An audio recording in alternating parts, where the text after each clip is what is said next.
Good evening, I'm Matt Woodman. This is CTV News at 5. Tonight, tickets over towing, why drivers who ignore the parking ban are more likely to receive a fine. Screening swap, changes coming to the way Alberta doctors test women for cervical cancer. And back to its roots, the puck drops on an Edmonton minor hockey week with some outdoor action. CTV Edmonton, local breaking news with Matt Woodman. Primary Care Alberta is making changes to how it tests women for cervical cancer. CTV's Nicole Weisberg joins us now. So, Nicole, routine Pap tests have long been the standard. What's changing? Well, Matt, it was announced today that HPV screening will eventually eliminate routine Pap tests here in Alberta. HPV is a common infection spread through sexual contact. Doctors say cervical cancer is almost always caused by high-risk subtypes of HPV. They say testing for HPV instead of cell changes caused by HPV, as done in a Pap, can catch cancer earlier. Women won't notice much of a difference since they still need to go to the doctor to have a sample collected. The test is only recommended once every 5 years instead of once every 3 years. And I am told self-testing will eventually be an option. Self-sampling allows our patients to collect the sample by themselves, either in the health provider's office or even at home, to be then mailed back or delivered back to the lab for further testing. So with that, I think it allows increased access to testing. HPV testing started being offered to Albertans aged 50 to 69 in November. Plans to expand the test to 25 to 49-year-olds is underway. Once that happens, Primary Care Alberta says routine PAPs will no longer be offered. Medical professionals say it is important to know, even if you feel healthy, are not sexually active, or have been through menopause, you should still get this test. They also recommend the HPV vaccine since it is highly effective in protecting against the most common cancer-causing types of HPV. Matt? All right, Nicole Weisberg live in studio tonight. Thank you. The city is asking for your feedback on proposed changes to infill development. Last year, City Council asked administration to look at the zoning bylaw that affects infill development. Some of those proposed changes include reducing the number of units on a mid-block site and considering the size, height, and context of surrounding structures. You can provide your feedback on the City of Edmonton website until January 29th. Staff will present the responses to the city's Urban Planning Committee on February 10th. The city is now plowing neighborhood streets as a Phase 2 parking ban has been declared. If you don't move your car, it likely won't be towed, though. City Council decided not to budget money for towing this year. CTV's Jeremy Thompson has been following the plows and joins us now with more. So, Jeremy, what did the city have to say about parking ban enforcement today? Well, yeah, Matt, the city says there still will be some towing this year, but probably not in circumstances like you see behind me here, where the cars just simply haven't moved for the parking ban. The city says mostly at times where cars are creating safety hazards for the crews actually doing the clearing. That's when the towing might happen. And so far this season, basically all in 2025, the city has towed 33 vehicles and issued 245 tickets, though people in neighborhoods like this, where the snow actually has been cleared now, have mixed reviews about that work. The streets are smooth in this South Edmonton neighborhood, or at least much smoother than they were. Night and day, man. This is perfect, otherwise it was dangerous. What was full of deep ruts before is now narrowed by windrows. Cars that didn't obey the parking ban make it narrower still. 2 years ago, the city had hundreds of vehicles towed. This season, council allocated $100,000 for towing, but that money was only for 2025. Councillor Joanne Wright says the towing strategy had multiple issues. One of the main barriers that was highlighted for me was the ability of towing companies to prioritize city towing requests. With no towing, ticketing is the main means of parking ban enforcement. The city has 5 dedicated officers to issue fines, though none of the vehicles CTV saw parked on the street had tickets on the windshield by early afternoon. People talk about wanting more coverage, but they also want lower taxes, so I can understand the city's position on this. It's a real challenge. This season, snow and ice crews include bobcats to clear windrows from driveway entrances within a few hours. This woman says it's causing more trouble than it's worth. As a homeowner, would you be happy with something like that in front of your house? She says windrows have also made sidewalks nearly impassable in some parts of the neighborhood and was expecting a truck to come collect the snow at some point. But the city tells CTV this winter, windrow pickup and removal in residential areas is not part of the approved service levels. This might be what done looks like for you. Wow, that sure made me happy. Now, this Phase 2 parking ban is in place for just 14 days, although it's only actually enforced when crews are in your neighborhood doing the actual work. So you should keep an eye out for those yellow signs. The city says it puts those up at neighborhood entrances about 3 days before crews plan to actually clear that neighborhood. Councillor Joanne Wright tells me if crews see a street with too many cars still parked on the street, they'll probably skip it and maybe try to come back and clear it later. Matt? All right, Jeremy Thompson live in the Larkspur neighborhood tonight. Thank you. A pair of Edmonton Oil Kings have returned to the team after taking part in the World Juniors in Minnesota over the holidays. Canada's Ethan McKenzie and Czechia's Max Curran are back on the ice in Edmonton. Both nations faced off twice during the World Juniors tournament. Czechia knocked Canada out of gold medal contention on their way to a silver medal finish. Canada defeated Finland for bronze.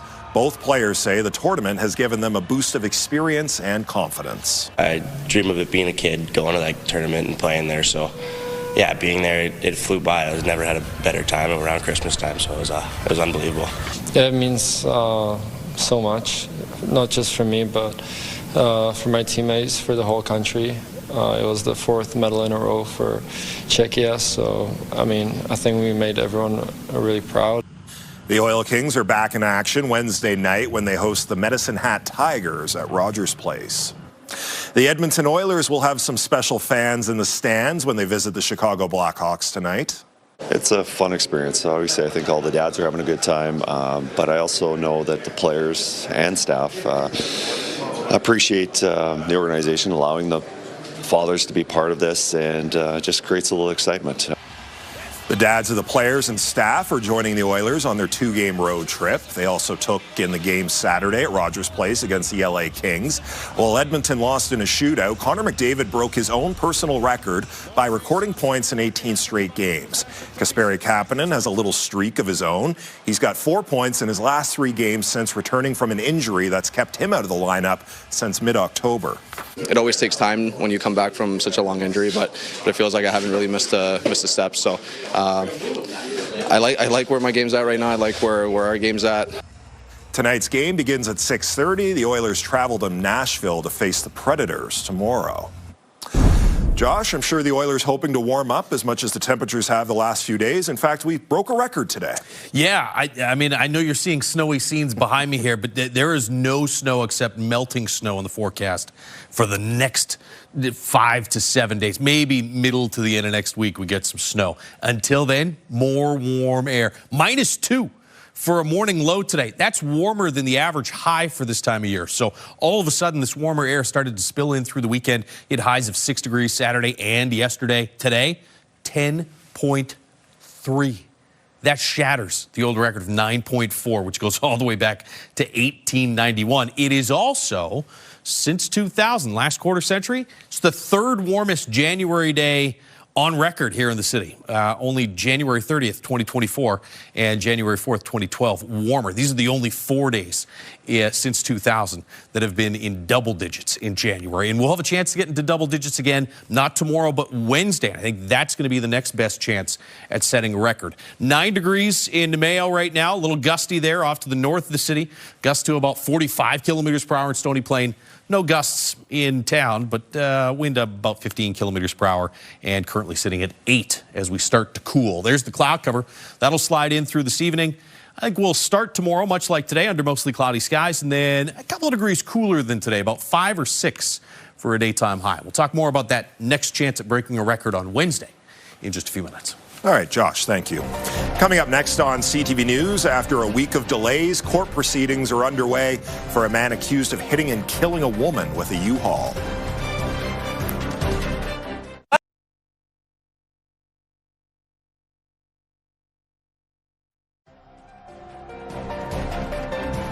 You're watching CTV News at 5. Several witnesses were called today in the trial for a man accused in a deadly hit and run involving a U-Haul. This is the first time evidence has been called since the trial started a week ago. CTV's Amanda Anderson reports.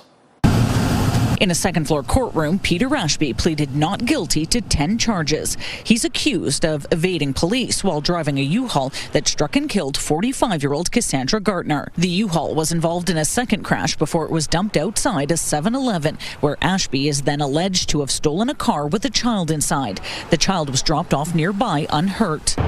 Today, the court heard from 8 witnesses there to authenticate videos obtained from businesses near the 7-Eleven the night of the crash. The first 30 seconds of a 2-minute video was played in court showing a person running outside the 7-Eleven. The defense took issue with that video, arguing the officer who obtained it did not participate in the creation or storage of it, nor had he watched the entire video. More surveillance video was shown from outside Chicken Chemistry, where a person is seen running towards a car, then taking off in it. Several applications were heard during the first week of the trial, including a rare application that saw the removal of one of the Crown prosecutors. Today, the justice appeared to express her frustration with the Crown prosecutor and defense on several occasions. Twice, the justice reminded them they had 2 years to prepare for this trial. She's urging them to work together to use the court's time more efficiently, suggesting at the rate today was going, they'd need 2 months to get through witnesses.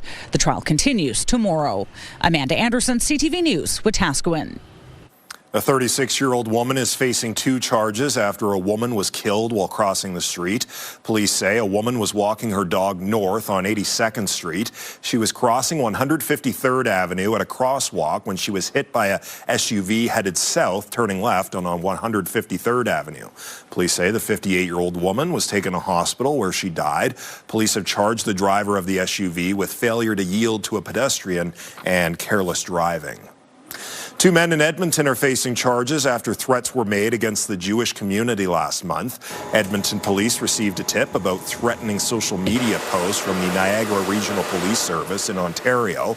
Police arrested and charged 31-year-old Amjad Jaradat with uttering threats. In a separate case, Mounties began investigating online posts sharing extremist views and comments towards the Jewish community. RCMP have charged 35-year-old Esteban Pavez with uttering threats. A group of Edmontonians is adding their voices to nationwide protests to condemn the Iranian regime. They held a rally in central Edmonton yesterday afternoon. CTV's Miriam Valdez-Carletti was there and joins us now with more. So Miriam, what was the atmosphere at this gathering like? Well, Matt, people told me they feel hopeful that change is coming to Iran. And they're also calling for international intervention with Iran and now under a nationwide internet blackout. Those are the chants of local protesters demanding the fall of the Islamic regime. People came out with signs to support the return of Reza Pahlavi, who was named the Crown Prince in 1967. Internet access and telephone lines were shut down more than 3 days ago, making it difficult to know the full extent of what is unfolding on the ground. That's why these Edmontonians say they have to speak up. The reality is that when our people don't have a voice at home, it is our priority and our responsibility to be that voice internationally. So the least we can do as Iranians is to show that we care and that we are still listening and looking at what is happening in our country. This story is 47 years of tyranny. People not having basic human rights freedoms. It kind of escalated. Human rights groups say more than 500 people have been killed and 10,000 detained. And in a joint statement with Australia and the EU, Foreign Affairs Minister Anita Anand has praised the bravery of peaceful protesters and attacked Iran's use of lethal force. Matt? All right, Miriam Valdez-Carletti live in studio tonight. Thank you. Edmonton's food bank has wrapped up its festive campaign, hitting one target but falling short of another. The food bank reached its financial goal of fundraising $4.5 million. The volume of food donated during the holiday season campaign, though, came up 20% short of the mark of 300,000 kilograms. At first, people might think that it's really bad, but our doors open all year round. Our donation bins are available at all grocery stores, and we encourage people to make giving a habit. The food bank says reaching donated food targets is important given it's seen an increase of 4,000 new clients year over year for the past 5 years. Still to come tonight on CTV News, how the warmer weather is affecting an Edmonton winter attraction.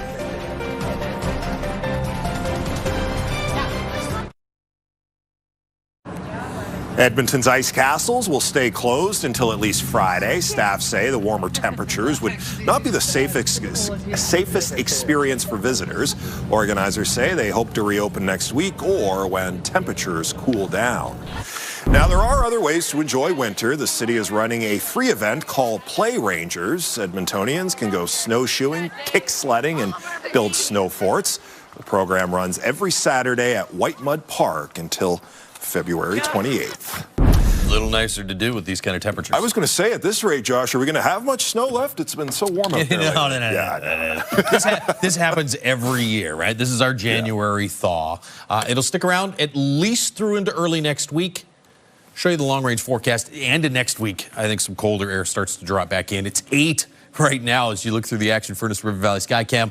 Action Furnace, fixed rider, it's free. We got to 10.3 for a record-setting high today. We'll get to about 6 degrees tomorrow, 8 or 9 for a daytime high on Wednesday. That actually has the potential to maybe get to 9 or 10.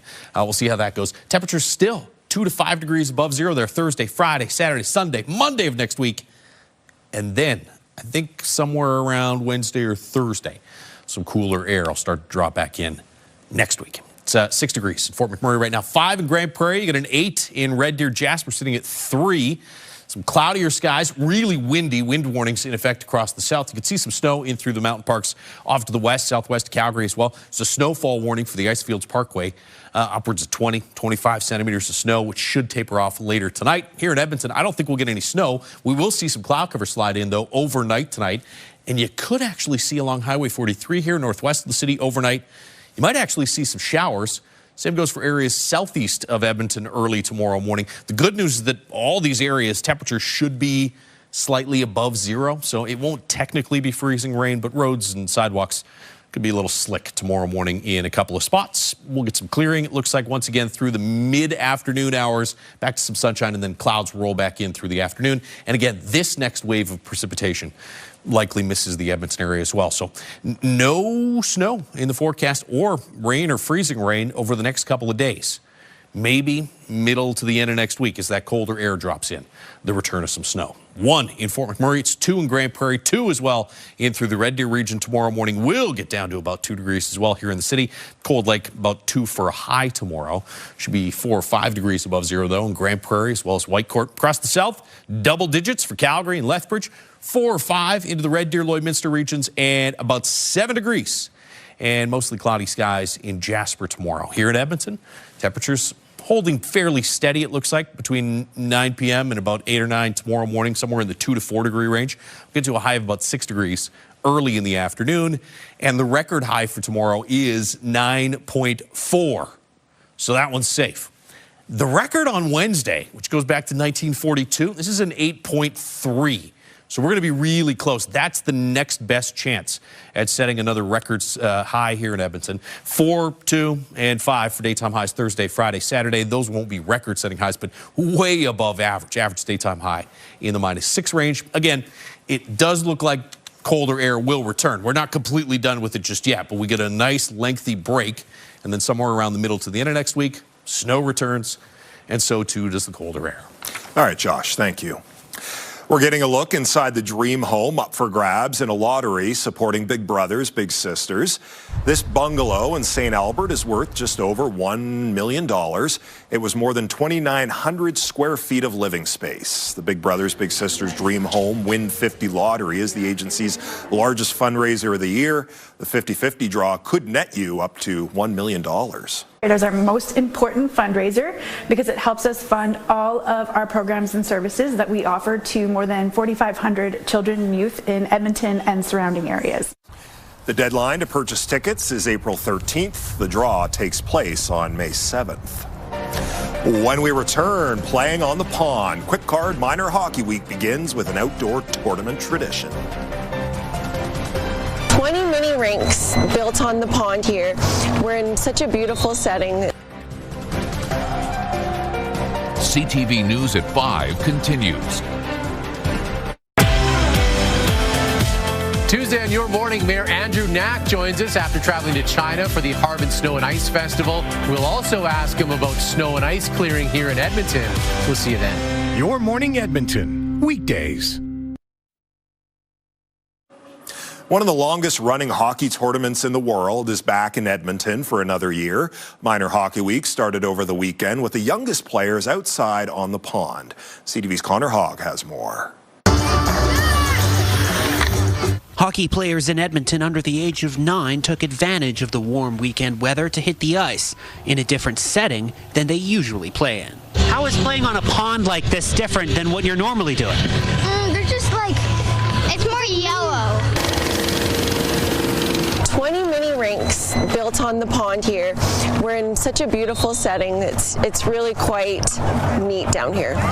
The mini rinks have been built at Cattail Crossing Golf Club. Since it's too cold at the moment to hit the links, the club decided that they could use their space to recreate the winter days of old. That experience as a kid, being outdoors and playing hockey on the pond, and I know just chatting with some of the parents, that's what they love the most about the opportunities for the kids. The Pond Hockey Classic started last year, and while it has grown, organizers say the goal is to keep the tournament feeling small. Innocent hockey, we just love it. We throw our skates on, we jump on the pond, and we get to have some fun.